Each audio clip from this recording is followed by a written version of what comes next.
In the Tom Baker era, there is one story that sort of sticks out like a sore thumb, which isn't the half-produced story Shada. That strange story would be the third of his first season, being the Sontaran Experiment. Now, this is a two-parter, being Tom Baker's shortest story and the shortest of the 1970s. But it also heavily relies on context from the previous story, The Ark in Space. This is the second appearance of the Sontarans, which first appeared in the previous season's opener, The Time Warrior. It was also produced before The Ark in Space, as the scripts were going through development hell, technically being the first of the Philip Hinchcliffe era.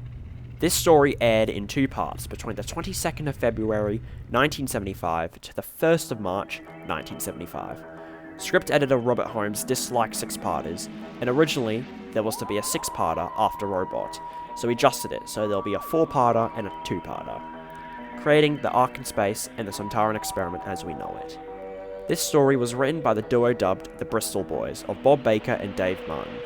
The story was also the second to be fully filmed on location after Spearhead from Space, which director Rodney Bennett had a strong connection to the land of Dartmoor, which is where it was filmed. So, jumping into episode 1, we see the TARDIS team get transmatted onto the Circle in an empty, quiet Earth, post-solar flares, and this funny interaction between Sarah and Harry happens. Okay, old thing. Harry, I'm not a thing. Doctor says it's the refractors. Is he? Ow. Say, you're not hurt, are you? Only my dignity. Speaking of Sarah, a small continuity error also happens here, as again her hair is a different length, this time shorter, like Robot, because this story was produced before The Ark in Space. This can be a bit weird, as she suddenly loses hair in between stories and then grows it all out again. Then we see the Doctor start to fix the retractors that sent them here, and we learn this strange revelation from him. Trafalgar Square should be that way. Trafalgar Square? If this is Piccadilly, You're joking. Aren't you?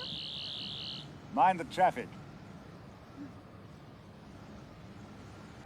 Now, my problem would be that, shouldn't there be some remains of infrastructure here? And if the argument is that it was destroyed by the solar flares, then what caused the grass to grow over it? Anyway, the group splits up, and then Harry stumbles down a hole. Hey, Sarah, come and have a look at this. Whoop! After that scene, we get to meet our long list of side characters that, personally, I'm not a big fan of, as we meet two spacemen, being Eric and Zake, who spy on the Doctor. Then we see a robot. Now, this robot has been dubbed in expanded media as a scavenger robot, and it is a really impressive prop. How they did it was by putting it on tracks so it can maneuver the hilly terrain. The issue with this is that it wobbles quite a bit while moving, which can break the illusion. But anyway, Eric goes to find others, and Zake sees the robot, and this funny scene happens.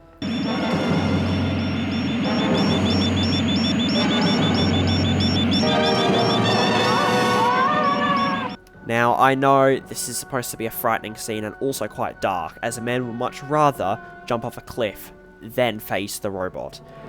But the way he jumps off is so comedic and quite funny. The Doctor obviously hears this, and he goes to investigate, where he finds Eric and another spaceman called Kranz. Now, Kranz is played by Glyn Jones, who actually was the writer of the 1965 William Hartnell story, The Space Museum. Then we actually meet the leader of these spacemen, Vural, who questions the Doctor why he is here. Now, these spacemen are from the human colony of Galsec, and we find out that the Nerva Beacon humans, or the humans from Earth, have been regarded as a myth, similar to Atlantis, as they're lost and they never woke up. We eventually find out that they've travelled here because there was a distress call by another Galsec ship, but they found out it was a trap, leading them stranded. We learn that there was 9 people in this group, and 5 have mysteriously disappeared. We also see that Vural has a camera in his spacesuit, directly linking to the Sontaran.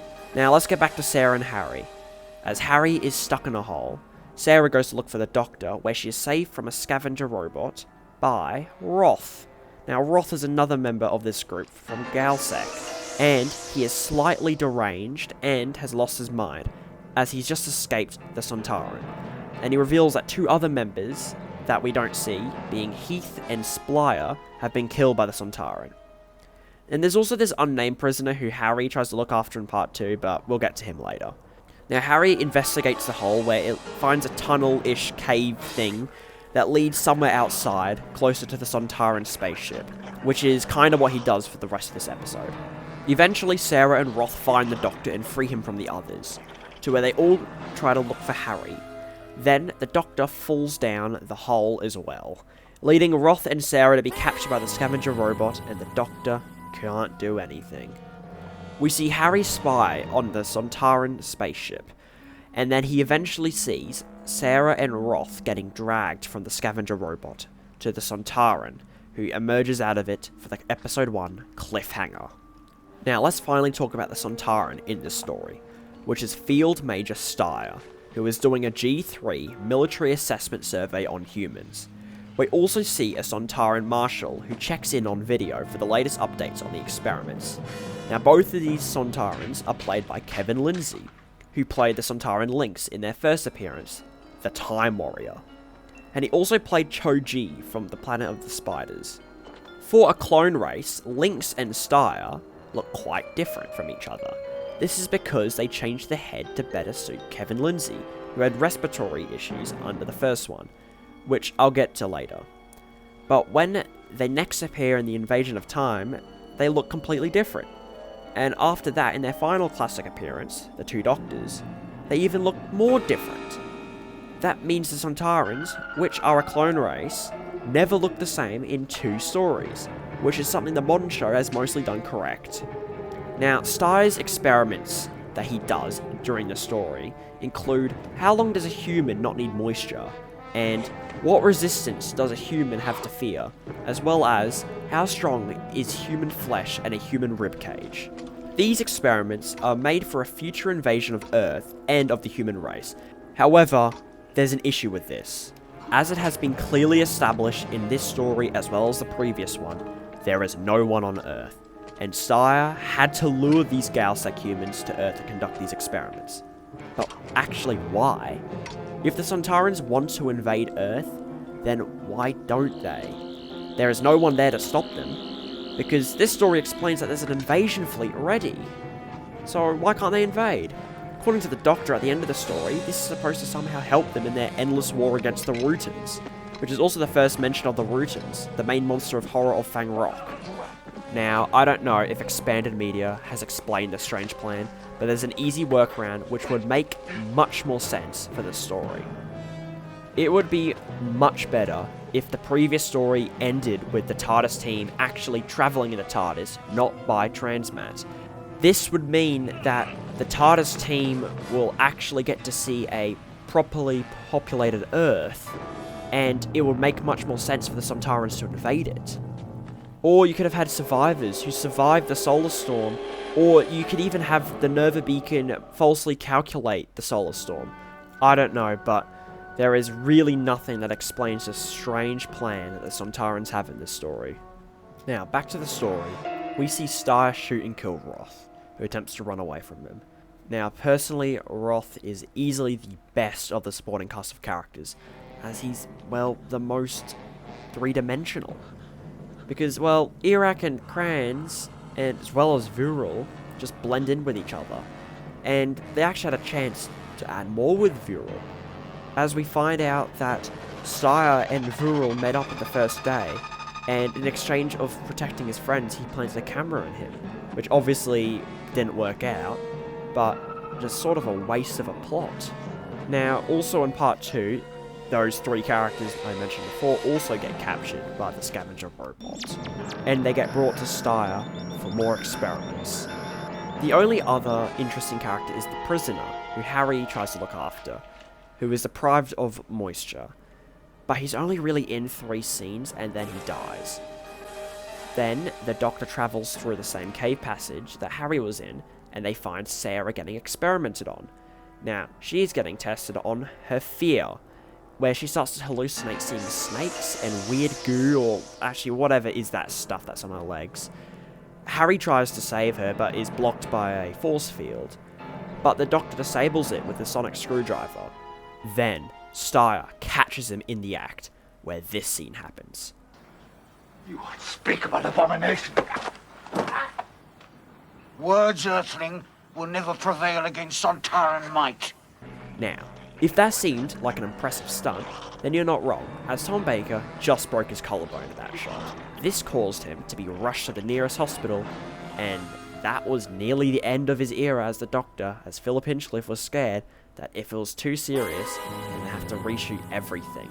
But luckily it was just a crack in the collarbone, which heals very fast, so Tom continued the rest of this episode in an arm brace, which was cleverly hidden by a scarf, or he had a stunt double filling in the more action-packed scenes. Then, Harry recovers Sarah to full health, which happens off-screen, and what also is happening at the same time is Eric and Crayons are forced to hold this metal beam that somehow adjusts weight above Vural for Steyr to examine how much pressure would crush a ribcage.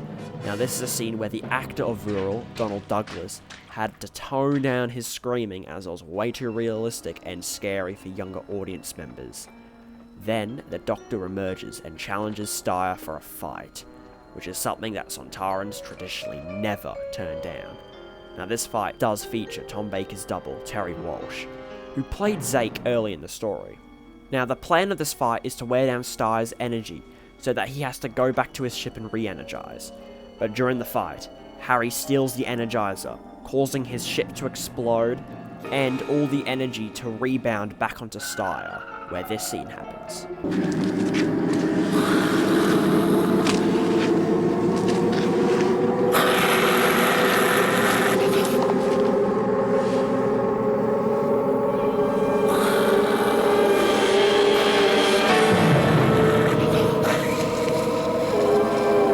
Now I have a couple complaints with this fight. The main thing is that Steyr seems extremely weak compared to Lynx in the Time Warrior. I always thought that Sontarans were expert hand-to-hand combatants, and that they will win every fight that would happen to them. But no, I guess, since they need to energize to keep themselves fighting. We also learn during this fight that Vural died off-screen, which sorta just wastes his character again. Originally, he was supposed to have a subplot with Steyr where he was being mind-controlled, but obviously they don't have time for that in the story. Anyways, Eric and Crayons say farewell to the Travellers as they plan to use the transmat again to the Ark, and the spacemen say that they'll stay on Earth until the people from Nerva Beacon return. The story ends with the TARDIS team going back into the transmat and vanishing. So like I said earlier, this story is quite weird. Not only is it quite short, but it's sandwiched between two of the most popular and beloved stories in the show's history. I will say the on-location filming is very good and a nice change and contrast from the last story, and is still entertaining to watch. My issue is more plot problems. Out of the main trio, there's an obvious black sheep, which is Harry. The Doctor and Sarah do quite a lot, as they have the A and B plots in both episodes, but Harry is sorta a C plot that doesn't really add much to the story besides the prisoner scenes. The side characters are another problem, as they are way too many, with 4 main ones and 3 of them blending together. But my main problem lies with the usage of the Sontaran. For a 2-parter, Steyr is only really in part 2, meaning that part 1 is, well, useless, but he's extremely amazing in that second part. Also, the title spoils the reveal in the story, which is something that Doctor Who loves to do. Now, this is no insult to Kevin Lindsay, because, well, this is his final role ever in acting. He still had major respiratory issues and heart problems while filming, and this caused him to be very exhausted while filming. Luckily, this is quite difficult noticing on screen, and he seems to have no problems. Unfortunately for him, he died from a heart problem. Aged 51. It is a massive shame that he died, as he's still probably the best Sontaran performance in the show's history. And I much prefer his more quieter and more calculating voice compared to the modern series' more shouty and over-the-top performance. But anyway, this story suffers from many issues, but it isn't that bad. That's why I give the Sontaran Experiment a 6 out of 10. Thanks for watching.